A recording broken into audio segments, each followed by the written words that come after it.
ਹਸਨ ਹੁਸੈਨ ਨੂੰ ਤੱਕਿਆ ਤੇ ਅਲੀ ਨੂੰ ਇਹ ਫਰਮਾਇਆ। ਨਬੀ ਨੇ ਦੇਖਿਆ ਅਲੀ ਨੂੰ ਆਖਿਆ ਇਹ ਮੇਰੇ ਲਾਲ ਨੇ ਹੁਸੈਨ ਤੇ ਹਸਨ।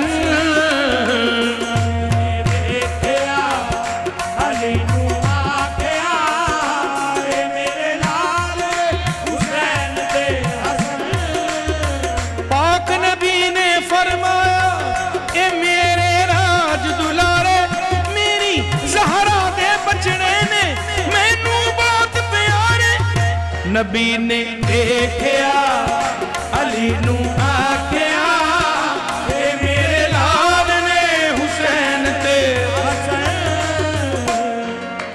ਗੋਦੀ ਛਿਲੇ ਕੇ ਦੁਆ ਨੂੰ ਆਕਾ ਚੁੰਮਦੇ ਰਹਿੰਦੇ ਸੀ।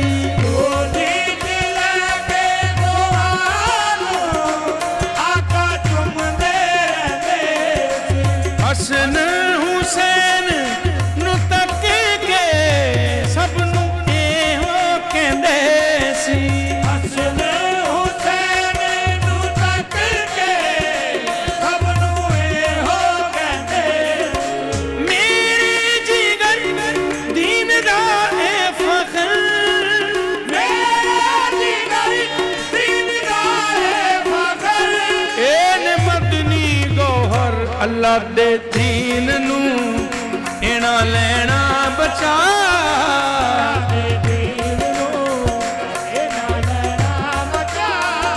ਇਹ ਮੇਰੀ ਹਾਲ ਨੇ ਹੁਸੈਨ ਤੇ ਹਸਨ।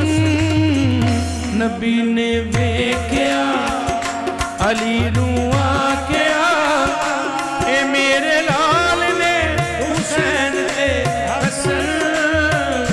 ਬੜੇ ਕਮਾਲ ਨੇ ਹੁਸੈਨ ਤੇ ਹਸਨ।